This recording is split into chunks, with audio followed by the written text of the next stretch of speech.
Okay, we start from the first. या अर्थवरती 3.5 millions years ago there is no life. याच्यावरती कुठलंही जीवन नव्हतं. अशा सोलार सिस्टीममध्ये आपण एक सोलार सिस्टीम जे सनची सोलार सिस्टीम आहे त्यात आहे. असे असंख्य सोलार सिस्टीम या याच्यामध्ये विश्वात आहेत. म्हणजे त्याच्यामधल्या आपण अर्थवर आहोत. ही जी अर्थ आहे ह्या अर्थवरती 3.5 billions years ago no life. या 3.5 बिलियन्सच्या अगोदर कुठलीही जीवन नव्हतं आणि त्यानंतर ह्या पृथ्वीवरती जे एअर होते, एअर म्हणजे पार्टिकल होते हायड्रोजनचे. ते हायड्रोजनचे पार्टिकल अर्थकडे अट्रॅक्ट झाले due to gravitational force of अर्थ.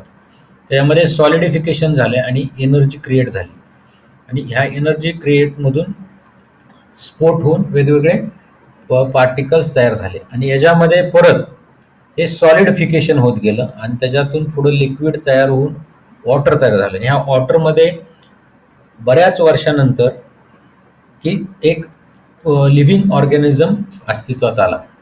त्याचं नाव होतं अमिबा, युनिसेल्युलर. अमिबा हा युनिसेल्युलर होता. ह्या युनिसेल्युलर म्हणजे त्याची एकच सेल होती. या युनिसेल्युलरमध्ये इव्हॅल्युएशन होऊन त्याच्यामध्ये मल्टीसेल्युलर ऑर्गॅनिझम तयार व्हायला सुरुवात झाली. मग ॲक्वॅटिक ॲनिमल्स म्हणजे फिशपर्यंत मल्टीसेल्युलर ऑर्गॅनिझम तयार झाले आणि फिशपासून टेरेस्ट्रियल जमिनीवर राहणारे प्राणी इव्हॉल्व झाले. हे बिलियन्स इयर्स ॲगोची हिस्ट्री आहे. आपण आता ही हिस्ट्री पाहत पाहत चालू आहे. म्हणजे 3.5 बिलियन्स इयर्स ॲगो पाठीमागं आहे. आता तिथून आपण थोडंसं पुढं आलो की मासा म्हणजे फिश तयार झाला. फिशपासून टेरेस्ट्रियल्स ॲनिमल्स, नंतर ॲम्फिबियन्स म्हणजे पाण्यात पण राहणारे, जमिनीवर राहणारे जसे फ्रॉग वगैरे तयार झाले आणि त्यानंतर एव्हिएशन म्हणजे हवेत उडणारे प्राणी तयार झाले आणि त्यानंतर आपण ह्युमन बिईंगपर्यंतची हिस्ट्री बघितली. तर आता आपण कुठपर्यंत येऊ? आपण 7 करोड इयर्स ॲगो जेव्हा डायनासोर या पृथ्वीवर होते आणि त्यांचा नाश झाला. तर डायनासोरचा नाश का झाला? हे 7 करोड इयर्स ॲगो अर्थवरती टेम्परेचर एवढं जास्त नव्हतं. म्हणजे सॉलिड झाली होती ना पृथ्वी, तुम्हाला सांगितलं. त्याच्यावेळेस टेम्परेचर आत्ता इतकं जास्त नव्हतं. त्यावेळेस डायनॉसॉर होते आणि डायनॉसॉरचं अधिराज्य होतं. डायनॉसॉर सगळ्यात प्रबळ ॲनिमल होता आणि तो चालायला लागला तरी ह्याच्याखाली प्राणी मरायचे पायाखाली. हे तुम्ही बघितलंय जुरासिक पार्क पिक्चरमध्ये.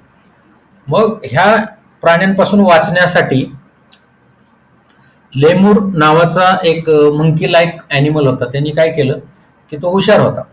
त्यांनी ह्याच्यापासून वाचण्यासाठी डायनॉसॉरच्या हल्ल्यापासून किंवा ते हल्ला म्हणण्यापेक्षा त्यांच्या रुटीन कोर्समधून वाचण्यासाठी त्यांनी जमिनीमध्ये अडॉप्ट झाला. म्हणजे तो जमिनीत जाऊन राहायला सुरुवात केली लेमूरनी.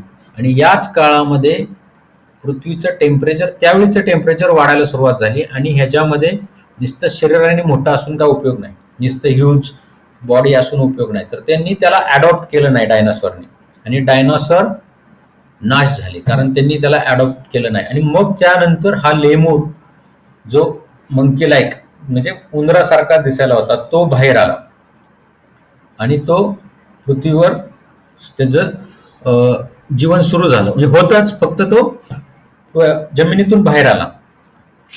त्या लेमूर पासून आपली उत्पत्ती झाली आहे, म्हणजे इव्हॅल्युएशन झाले असे पुरावे आहेत.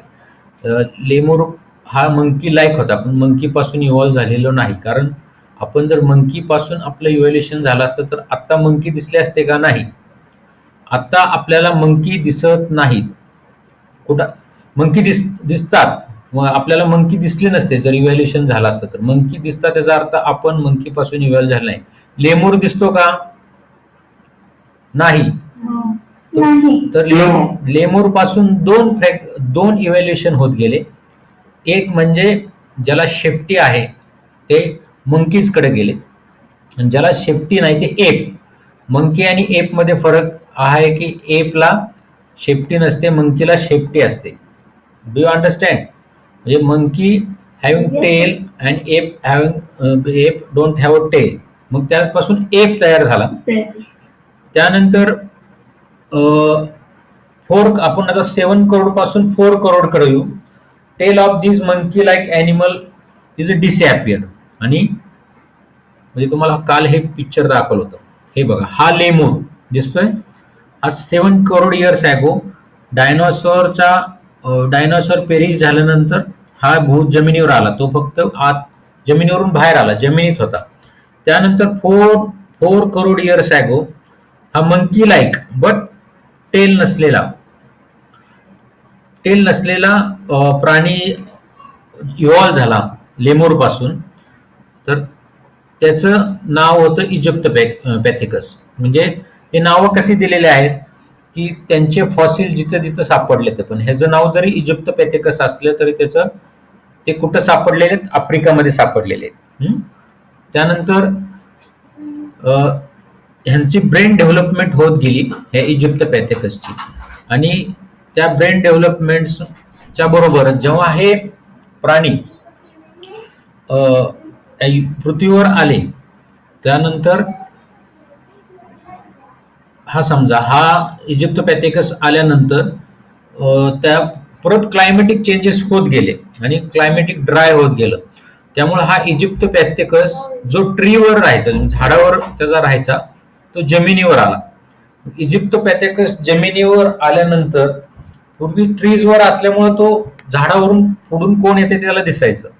पण तो जेव्हा जमिनीवर आला, कारण ड्राय क्लायमेट झालं आणि क्लायमेटिक चेंजेसमुळे त्याला खाली यावं लागलं, म्हणजे जमिनीवर, लँडवरती, म्हणजे ट्रीच्या ऐवजी.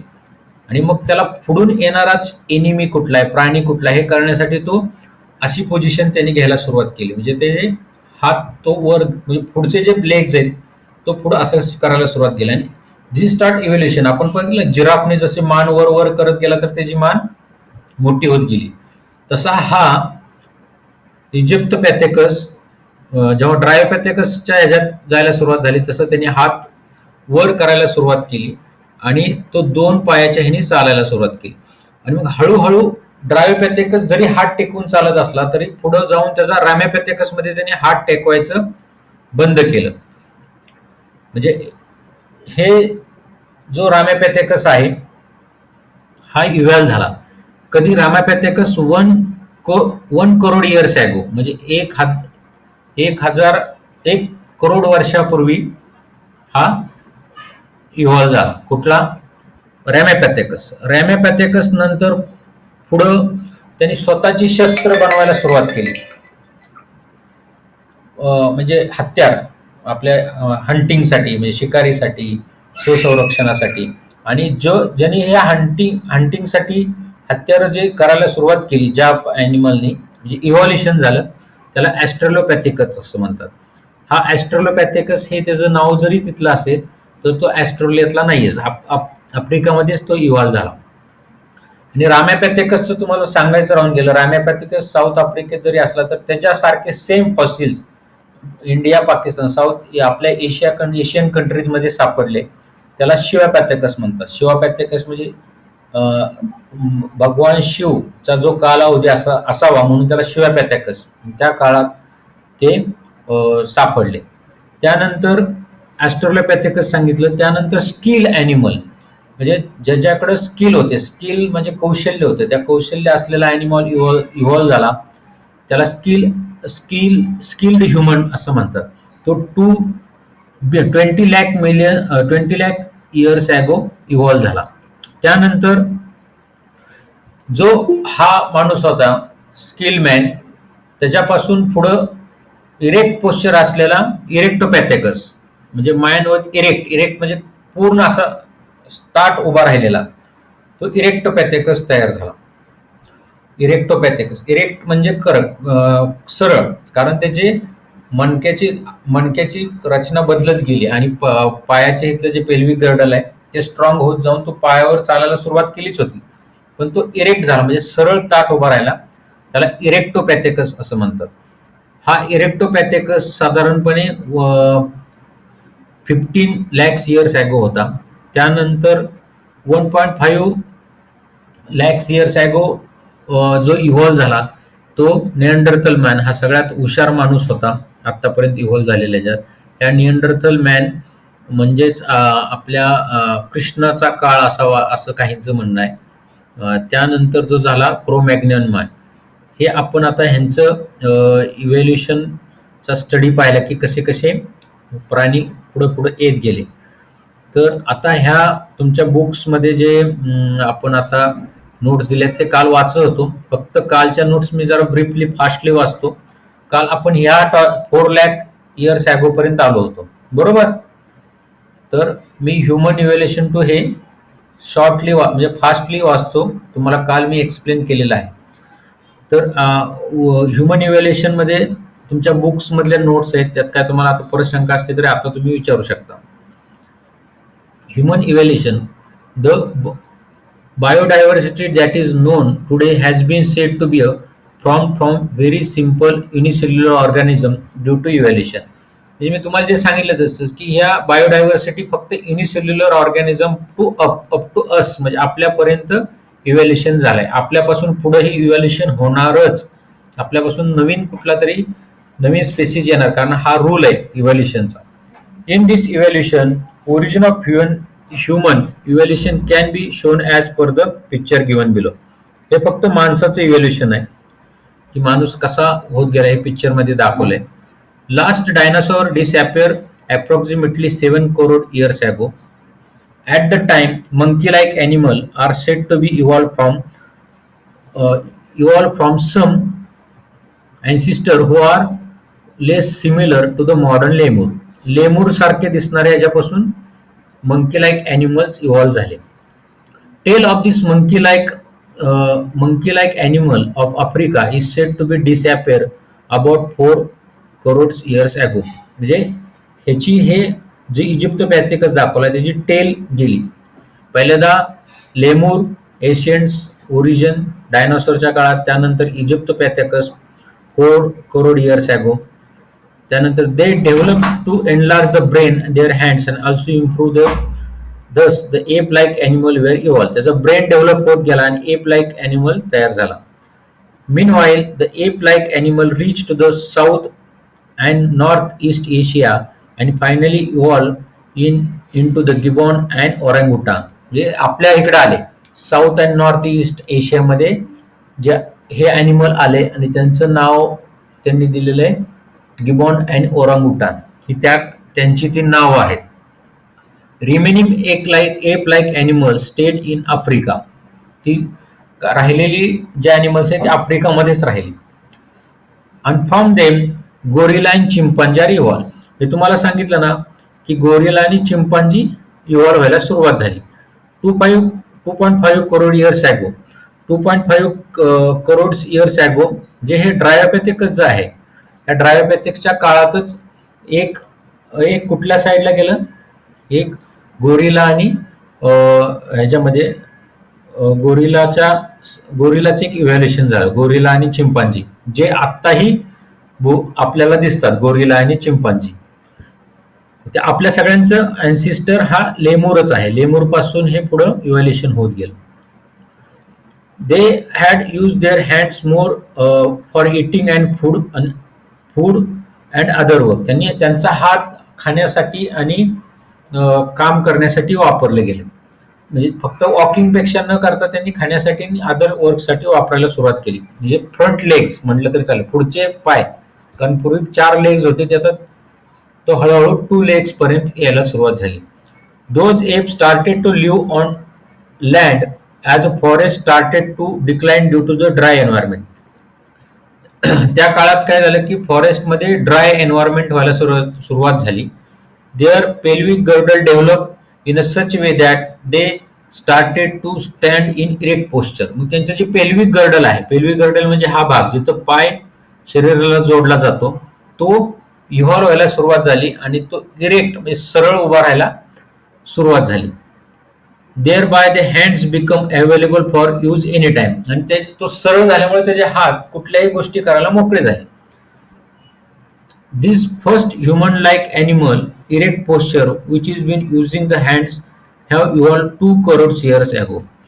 2 करोड इयर्स अगोदरच्या ड्रायोपॅथिकसच्या काळामध्ये हा इरेक्ट असणारा माणूस म्हणजे ह्युमन लाईक ॲनिमल इव्हॉल्व झाला. First record of human like animal is with us from Ramapithecus. हा रॅमॅपॅथिकस हा ह्युमन लाईक दिसणारा फर्स्ट इव्हॉल्व ऑर्गॅनिझम आहे. त्याचं नाव रॅमॅपॅथिकस. हा एखाद्या वेळेस तुम्हाला फिलिंग द ब्लँक्स मध्ये येऊ शकतो. First record of human like animal is with us in the form of Ramapithecus. A from north India and east Asia.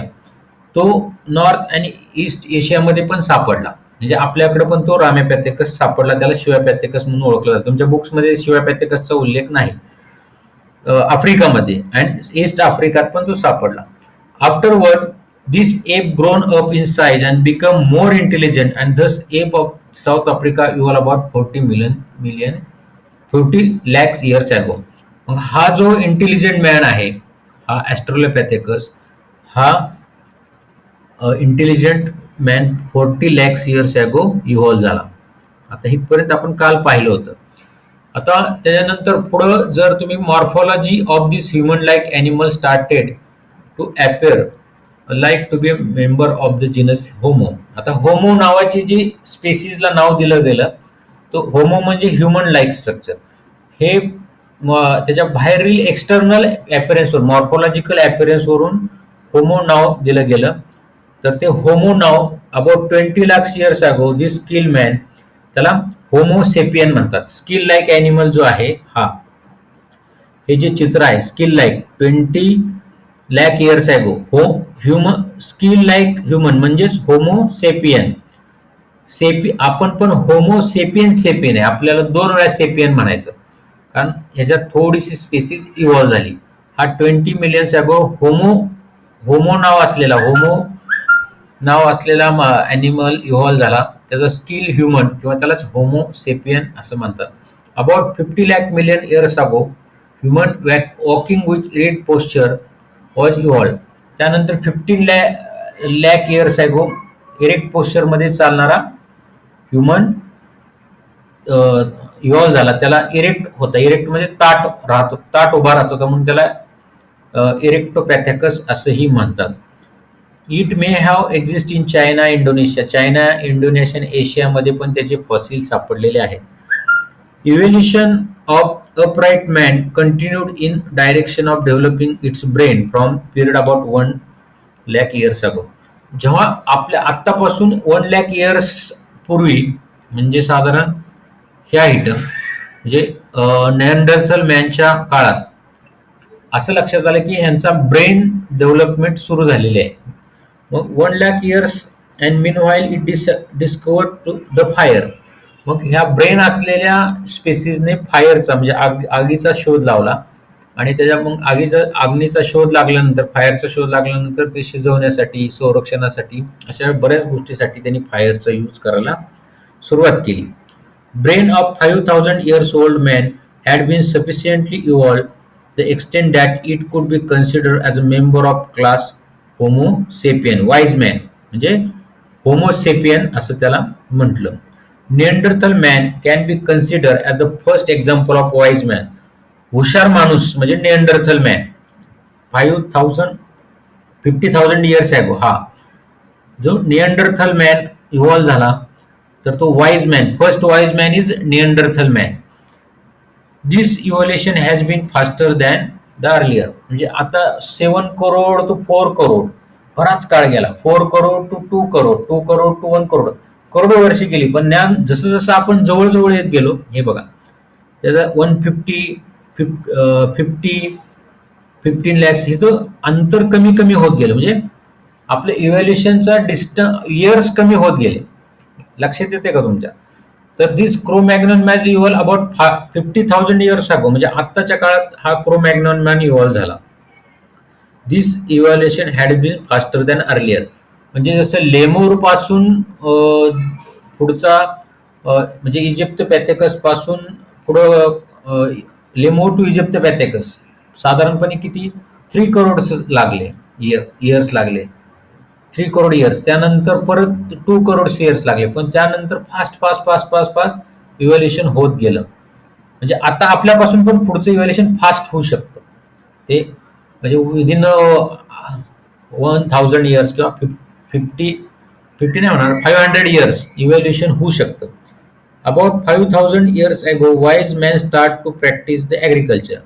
म्हणजे 10,000 इयर्स अगो माणसाने शेती करायला सुरुवात केली. म्हणजे शेतात जाऊन जंगलात जाऊन अन्न शोधायचं, शिकार करायचं हे त्यांनी बंद केलं आणि शेती करायला सुरुवात केली.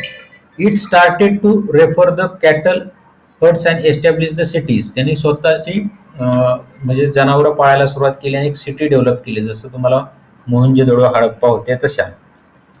कल्चरल डेव्हलपमेंट टुक्स प्लेस आणि त्यामुळे कल्चरल पण माणूस म्हणजे गीत, संगीत, डान्स वगैरे त्यांनी कल्चरल ॲक्टिव्हिटीज सुरू केल्या.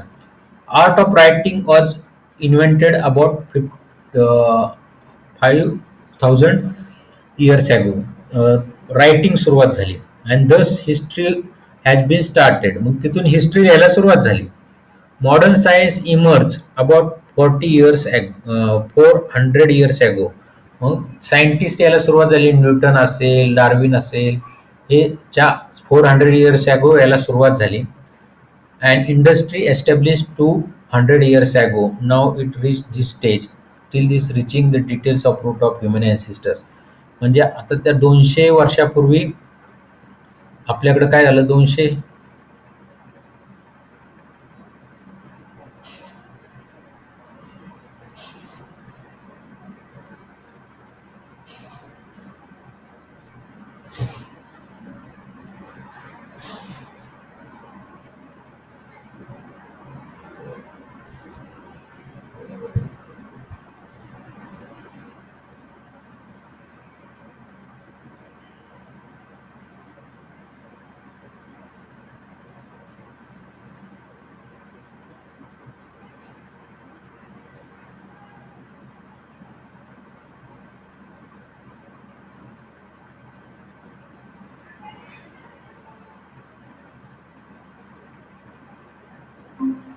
Hello hello hello hello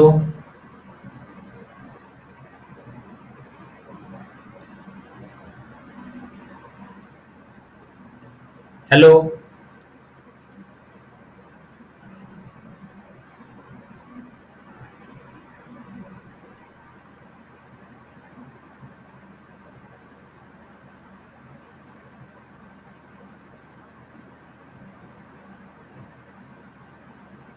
hello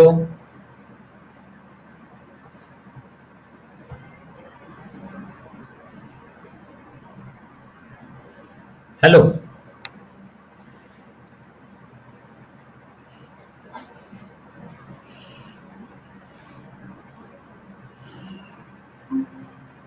hello hello yes sir. हा, आज आज पण डिस्कनेक्ट Yes, झालं sir. होतं. कुठंपर्यंत तुम्ही ऐकलं? Industry yes sir. हा, कुठंपर्यंत ऐकायला आलं तुम्हाला शेवटचं? सर सगळं समजलं. ओके. समजलं सगळं तुम्ही शिकवलं सगळं. हा, तर आपण आता हा चॅप्टर फिनिश केलाय. कोणाला काय शंका आहे का? हो सर. कुणाला काही शंका असेल त्यांनी विचारावं. तुम्हाला टॉपिक नाही कळाला तर. तर आपण आता क्वेश्चन अँसर्स सुरू करू तुमचे घ्यायला. तर क्वेश्चन अँसर मी तुम्हाला प्रेझेंट करतो तुमच्या बुक्स मधलेच. तोपर्यंत कुणाला काय प्रश्न असतील तर विचारा. आता तुम्ही उत्तरं द्यायची आहेत सगळे.